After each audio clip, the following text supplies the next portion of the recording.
Laetitia Danae. Donc pour ceux qui ne savent pas, jusqu'à présent tout ce que j'ai lu de Laetitia Danae m'a beaucoup plu. Voilà, il me restait que Rosen, et pourquoi je ne l'ai toujours pas lu, c'était pour la frustration de ne plus rien avoir à lire d'elle de nouveau, parce que j'ai déjà lu Fleur d'Oko, et du coup j'ai repoussé le plus longtemps possible, mais bon voilà. Donc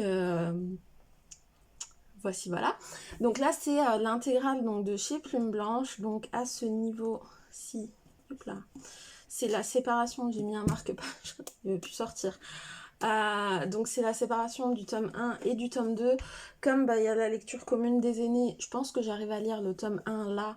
Le tome 2, je pense que je le lirai un tout petit peu plus tard, voilà. Donc la partie devant, c'est le tome 1, et là, c'est le tome 2. Donc clairement, j'avais aucune excuse pour ne pas le lire.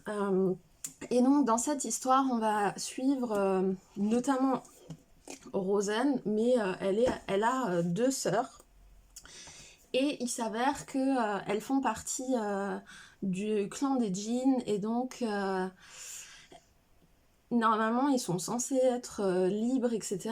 Mais tout ne se passe quand même pas comme prévu. Et donc elles vont devoir aller dans le camp des ennemis pour voir, pour marier. Donc lui, le camp ennemi ont trois fils, elles sont trois filles. Donc le but est de faire des mariages arrangés pour la bonne entente, tout ça, tout ça. Et elles ne sont pas d'accord, donc elles vont essayer de s'échapper. Mais enfin, elles vont réussir sur le moment, mais visiblement pas assez longtemps. Et elles vont devoir quand même y aller. Donc là, j'ai pas lu encore grand chose. Je suis au chapitre 9. Je sais pas combien fait d'ailleurs. Donc, ouais, le livre 1 il fait 303 pages. Là, moi j'en ai lu globalement 78, donc j'ai encore un tout petit peu de marge. Mais en tout cas, j'aime beaucoup retrouver la plume. Après, je le trouve bien, mais un peu différent, c'est-à-dire que il y a des descriptions, mais j'ai l'impression pas aussi poussées que ce que j'avais aimé dans Lune pourpre. Après, finalement, que la mort soit douce, on s'en fout un peu plus de l'univers, etc. C'est la seule différence, mais en tout cas, pour l'instant, j'aime beaucoup l'histoire. Je retrouve la plume de Laetitia Danae, donc ça me plaît beaucoup. Donc je vais vous prendre comme ça, je pense, sur plusieurs jours pour suivre ma lecture, sachant que samedi en plus j'ai fait des réservations, donc des achats, donc je pourrais faire le petit book haul, et je pense étendre du coup le vlog aux lectures des aînés. Voilà, comme ça je serai full plume blanche au cas où, hein. Donc voilà, pour l'instant je vais vous laisser, je vais aller bosser, ce serait sympa quand même. Je suis pas en retard, donc c'est bon. En tout cas, je vous fais des gros bisous et à très très vite. Ciao ciao. Hello hello, aujourd'hui on est vendredi le 16 juillet, et donc je vous reprends dans le cadre du vlog. Donc hier je vous parlais que j'avais commencé donc Rosen de Laetitia Danae aux éditions Plume Blanche, donc j'ai continué, donc j'ai un peu plus lu. Après sincèrement je lis comme un escargot, mais c'est volontaire, et en fait la dernière fois que j'ai lu comme ça, comme un escargot, c'était pour Magic Charlie 2, donc autant dire que c'est très bon signe chez moi. Donc il me reste, en tout cas pour terminer le tome 1, il me reste là ce bout au milieu. Écoutez, pour l'instant j'aime beaucoup l'histoire. Ce que j'aime beaucoup, et là où je retrouve aussi l'autrice, c'est que il y a toujours les paysages qui sont décrits, et moi je suis en train de voyager, et au final c'est, je pense, tout ce que je demandais à cette lecture. Pourquoi je ne l'ai pas lu avant? Excellente question. Voilà, je pense qu'on va arriver effectivement sur un, un gros coup de cœur en espérant pas avoir un truc qui va me casser mon délire. Mais en tout cas, c'est très très bien parti pour. Euh, voilà, le livre est vraiment très très joli. Il y a les séparations en fait de. Donc il y a les présentations des familles, puisque c'est vrai qu'il y a quand même pas mal de personnages. Il y a les départs du livre, voilà. Et les parties, on le voit peut-être un peu moins bien. Et là, c'est chaque début de chapitre. Et alors, ce que j'adore, mais je l'adore partout. Après, Laetitia, elle avait aussi, enfin, elle a l'habitude, je veux dire, de le faire. C'est les petites citations ou les petits, enfin, citations ou textes en début de chapitre. Moi, c'est quelque chose que j'aime beaucoup, beaucoup, beaucoup. Je l'avais déjà vu effectivement chez Laetitia, chez Serena Howell aussi. Euh, et des fois, c'est pas des citations, par exemple, qui viennent d'autres bouquins. C'est carrément des citations de bibliothèques ou de personnages qui sont dans l'histoire. Et c'est ça que je trouve sympa et innovant parce que, enfin, innovant peut-être pas, mais en tout cas, ça fait ressortir les choses, ça les met en place. Donc, c'est top. Et puis, on voit tout l'imaginaire, en fait, de l'auteur. Après, c'est vrai que là, l'histoire se passe avec des djinns. Et puis, ils sont ah,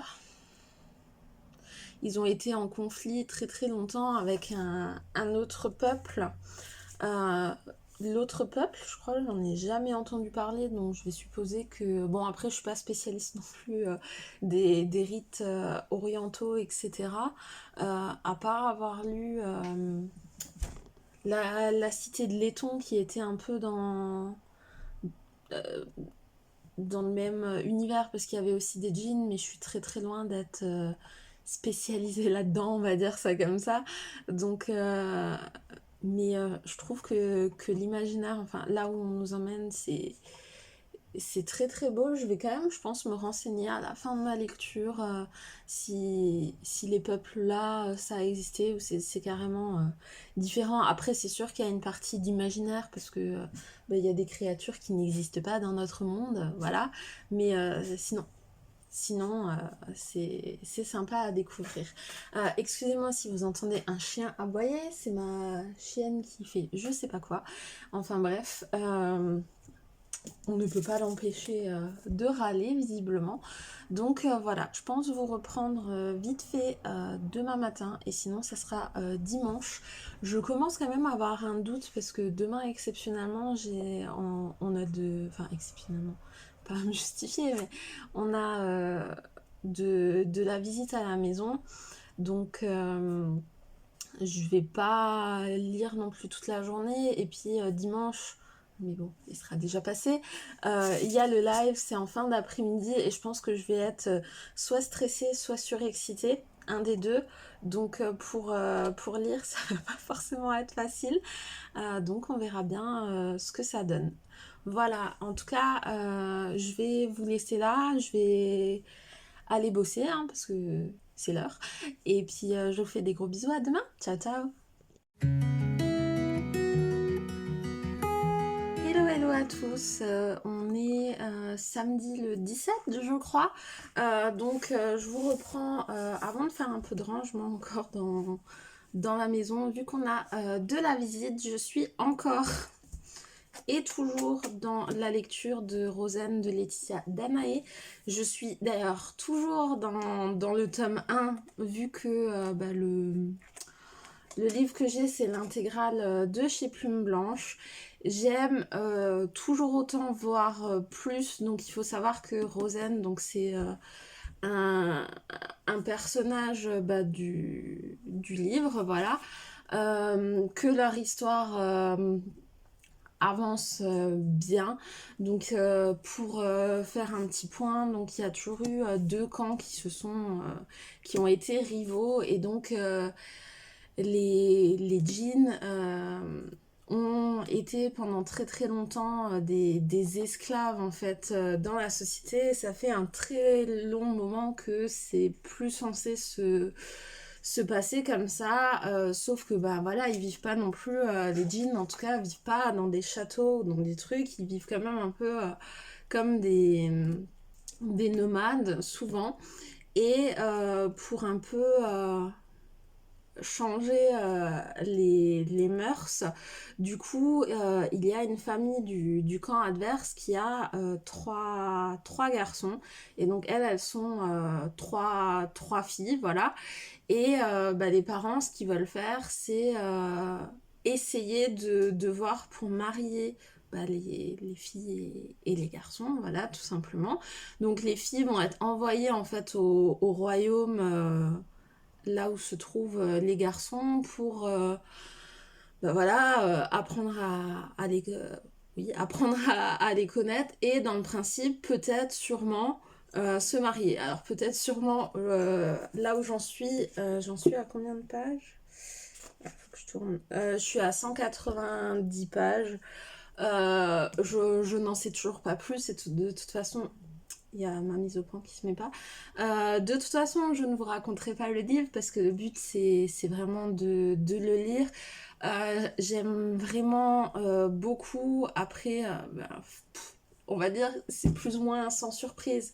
Laetitia Danae est une autrice que j'affectionne particulièrement pour son style d'écriture, donc il n'y a vraiment pas de raison que j'aime pas. Je trouve quand même qu'il y a un peu moins de description que si maintenant je prends Lune pourpre, en tout cas c'était mon point de vue. Euh, mais j'aime quand même beaucoup, on voyage ben, du coup dans les mondes orientaux, le château là où elles vont se retrouver les filles, il a l'air juste sublime, ça donne presque envie d'y aller juste pour voir autre chose que le mauvais temps dehors parce que franchement il fait pas ouf. Donc aujourd'hui à midi on a de la visite donc pour faire à manger, on va pas faire grand chose parce que bon enfin pas faire grand chose si, mais c'est un peu compliqué parce que j'ai un régime alimentaire assez spécial, du coup je peux pas manger de gras du tout, de pas trop sucré, de machin, donc quand on invite des gens déjà c'est compliqué. Et alors le pire c'est quand on se fait inviter nous, c'est la galère, donc je ramène mon tube parce qu'il y a vraiment des choses bah, que je peux plus manger pour raison de santé, même si j'ai déjà à la base des contraintes et pas mal d'allergies. Donc là, on va faire un repas froid avec des fromages, mais bon, même le fromage, moi je dois prendre du moins de 20% de matière grasse. Donc voilà, pas toujours facile, donc ça sera ça. Et cet après-midi, et je crois que je vous en avais déjà parlé, je vais aller chez ma libraire. J'essaierai peut-être de prendre des plans filmés en espérant que ça le fasse. Pour aller donc chez ma libraire, là où j'ai commandé 3 livres. Donc je pense que je vous ferai des petits plans de quand j'y vais. Et je vous reprends bah, soit ce soir, soit demain matin pour vous montrer bah, en gros ce que j'ai acheté. Donc voilà, je vais vous laisser là pour l'instant. On verra quand je vous reprends en tout cas. Et puis je vous fais des gros bisous, à très vite. Ciao, ciao.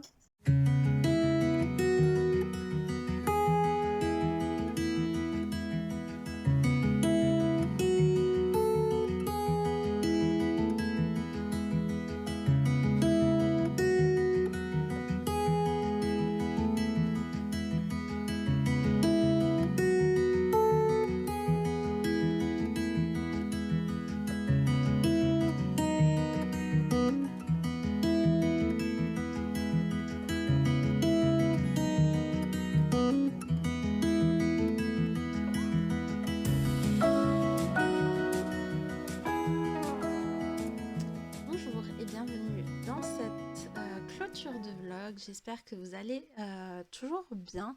Donc aujourd'hui, on va faire la suite de ma lecture de Rosanne et mon passage donc en librairie.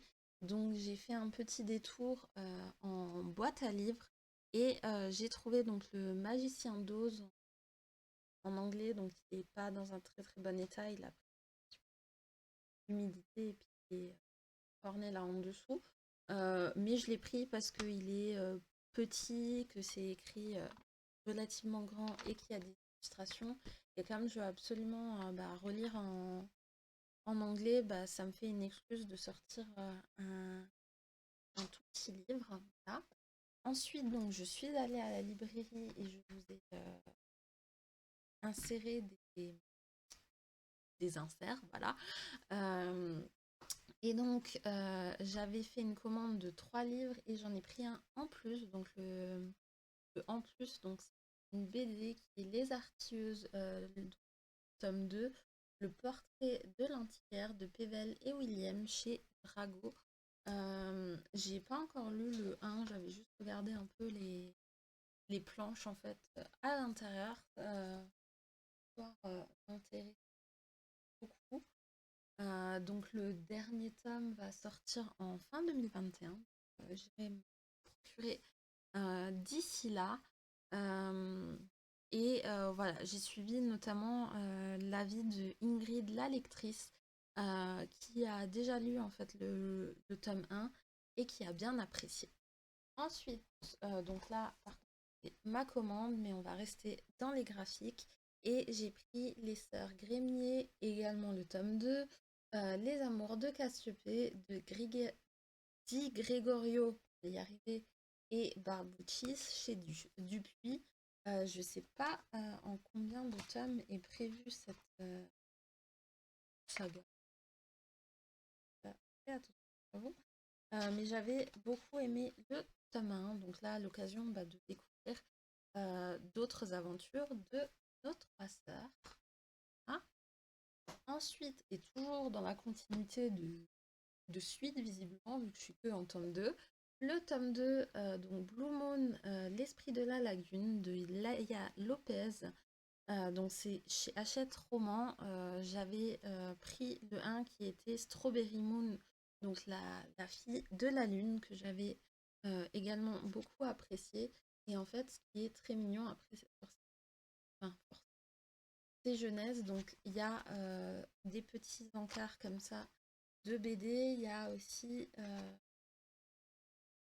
de grandes illustrations et l'ensemble a été fait donc par l'autrice elle-même.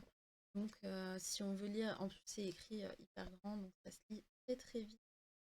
Et il n'y a pas non plus excessivement de pages. Voilà, il y en a 213, donc ça va se lire très rapidement. Et donc pour finir dans les suites, là c'est un one-shot, j'en ai entendu vraiment que du bien. Non, je crois pas que j'ai entendu de critiques négatives. Donc c'est D'or et d'oreiller de Flore Vesco. Et donc c'est chez l'école des loisirs dans la collection Plus. J'ai jamais encore lu de Flore Vesco, mais j'en entends beaucoup parler, et notamment de celui-ci. Donc c'est par rapport au conte de la princesse au petit pois. Donc juste très impatiente de le découvrir. Si jamais vous avez des livres dont je vous parle ou même d'autres, donc déjà il y a ma pile à lire dans la barre d'infos, mais si jamais vous voulez faire des lectures communes pour qu'on se motive à vider nos piles à lire, c'est avec plaisir, n'hésitez pas à me l'écrire. Et donc ça c'était donc mes achats, mes récupérations, etc. Et j'ai également avancé donc dans ma lecture de Rosanne, de Laetitia Danaé, donc j'ai l'intégrale. Et j'ai terminé le tome 1 hier soir. Donc je vais arrêter notamment le vlog ici parce que je pense pas qu'il y a un grand intérêt de vous faire forcément la deuxième partie en vlog, vu que le but est quand même que vous découvriez les livres et que je ne vous spoile pas l'intégralité. En tout cas, je vais refaire une revue, même si je suppose que j'en avais déjà fait dans les autres rushs que je vous ai mis avant. Donc on va suivre Rosen et ses deux sœurs qui sont donc des djinns et pendant des années, ce peuple-là a été esclave d'un autre peuple. Ça fait quand même un moment que l'esclavagisme a été aboli, euh, mais pour autant, ils vivent pas non plus de manière si précaire que ça, mais genre, ils ont pas un palais, voilà, et il faut quand même qu'ils puissent se défendre s'il arrive des choses. Et donc, le père des trois filles a négocié une alliance avec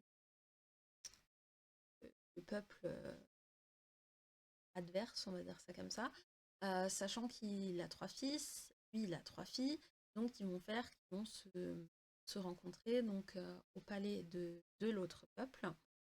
Donc elles vont partir dans un périple, mais avant de partir dans ce périple, le fait qu'elles soient obligées de se marier ne leur plaît pas forcément. Donc Rosen va faire avec ses sœurs d'essayer de s'échapper. Malheureusement, ça ne va pas se passer comme ça aurait dû. Et elles sont quand même obligées d'aller dans, dans l'autre château, faire la découverte des jeunes hommes, etc. Donc elles vont arriver dans le château. Elles vont découvrir donc la famille royale, leurs traditions, parce qu'elles sont quand même relativement différentes. Elles vont découvrir la vie de château, là où elles ont des suivantes, des gardes du corps, tout ça, tout ça. Elles sont habillées, enfin, elles sont vraiment choyées. Et au fil du temps, elles vont cumuler les rendez-vous avec les princes. Il faut savoir que donc la grande sœur de Rosanne est très terre à terre, un peu maman sur les bords avec ses sœurs, comme peut-être souvent beaucoup de sœurs d'ailleurs, enfin beaucoup de grandes sœurs. Rosanne, c'est un peu la féministe qui se laisse pas faire, qui apprend à se défendre et qui a pas non plus forcément la langue dans sa poche et le protocole royal, ça lui passe un peu par-dessus la tête. Et du coup, il y a la petite dernière qui est toujours un peu naïve, elle est encore très très jeune, elle a 13 ou 15 ans là de tête, je sais plus. Mais voilà, elle est encore très très jeune, elles vont voilà, faire des rendez-vous, découvrir les princes, se faire certaines idées, découvrir peut-être des petites manigances et elles peuvent choisir en fait n'importe quel prince, enfin si elles souhaitent, parce qu'elles ne sont pas obligées non plus de se marier, mais il faut savoir que c'est pas forcément le prince le plus âgé qui va pouvoir accéder au trône.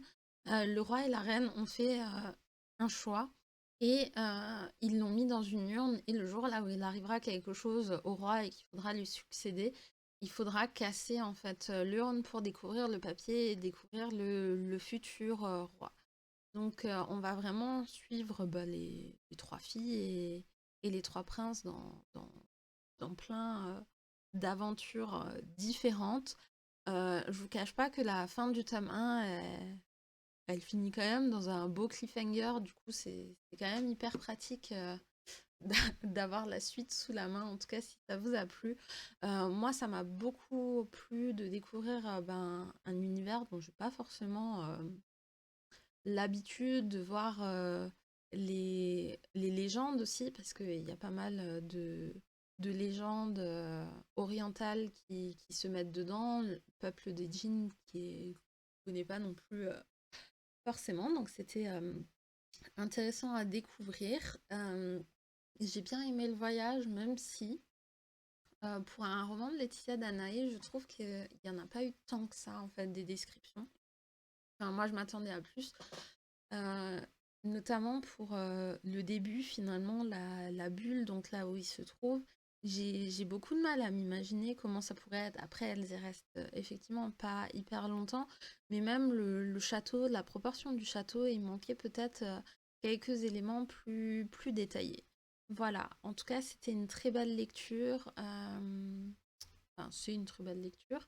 Je continue donc avec plaisir, mais je vous laisse ben, vous faire votre propre avis, mais n'hésitez pas à venir en discuter avec moi. Moi, j'ai vraiment beaucoup apprécié bah, les personnages, l'univers et notamment Rosanne parce que elle a vraiment pas froid aux yeux. En tout cas, j'espère que ce petit vlog vous aura plu. Je vous fais d'énormes bisous et je vous dis à très bientôt pour de très belles lectures. Au revoir.